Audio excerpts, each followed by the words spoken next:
Pan oedden ni yn meddwl am pa goed fel a i'w plannu yma yn yr ysgwrn, wrth gwrs, mi oedd hi'n bwysig iawn cael cyngor. Oherwydd mi ydan ni 1000 o droedfeddi uwchben lefel y môr. Mae hi'n gallu bod yn wyntog iawn yma ac yn oer iawn hefyd, wrth gwrs. Felly, y gyntaf da ni wedi mynd amdani ydy yr Morgan Sweet. A mae hon yn dod o De Cymru, o ardaloedd y glo. Felly mae hi wedi arfer efo tywydd calad a moda anodd iawn.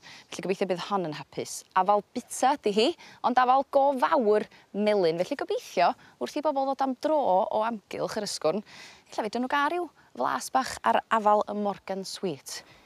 Hefyd, draw yma, mae yna goedan arbennig iawn. Hon ydy'r gynta o'i bath yng Nghymru i gael ei phlannu. Wel, ers o leia 150 o flynyddoedd. Afal y glyn mawr ydy hon.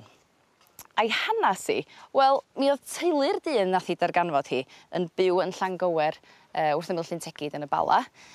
Mi oedden nhw'n byw yna tua 150 o flynyddoedd yn ôl. Dyma fo yn mynd yn ôl yna a sylwi ar y goedan afal yma oedd yn tyfu mewn ardal debyg iawn i lle da ni'n mynd i blannu hon. Felly, mi oedd hi wedi byw yn hir iawn yn fanno, a gobeithio bydd 'na hir oes i ni fama hefyd. Afal coginio ydy hon, ond mae gennym ni ddigonodd o fala byta hefyd. Gennym ni'r afal enllyn fanna. Mae gennym ni hefyd y pigaderyn a y croen mochyn sy'n dod o ardal Gaerwan.